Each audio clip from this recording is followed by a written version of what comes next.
అమ్మ మీ అభిప్రాయం చెప్పండి. జై జనసేన. పిఠాపురం ఎమ్మెల్యే పవన్ కళ్యాణ్ గారి తాలూకా, అలాగే గాజువాక ఎమ్మెల్యే పల్లా శ్రీనివాసరావు గారి తాలూకా అందరం కలిసి ఈరోజు ఇక్కడ పండగ జరుపుకుంటున్నాం 70 వార్డులో.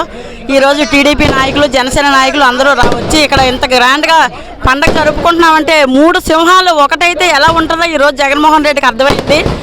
అసలు వీళ్ళు ముగ్గురు ఎప్పుడైతే కలిశారో ఆ రోజు ఆయన ఓటమికి నాంది పలికారు. ఇంత భారీ విజయాన్ని ఇచ్చిన ప్రజలందరికీ కృతజ్ఞతలు చెప్తున్నాను. ఇప్పుడు నారా చంద్రబాబు నాయుడు గారి సారథ్యంలో మనం అందరం సంబరాలు జరుపుకుంటూ ఇంకా ముందు ప్రజలందరికీ సేవలు అందిస్తూ పల్లా శ్రీనివాసరావు గారి ఆధ్వర్యంలో మన అందరికీ సేవలు అందించాలని కోరుకుంటూ గాజువాక ముద్దుబిడ్డ పల్లా శ్రీనివాసరావు గారి ఆధ్వర్యంలో మనందరం కూడా సుఖ సంతోషాలతో ఉండాలని ఆ భగవంతుని ప్రార్థిస్తున్నాను. జై జనసేన.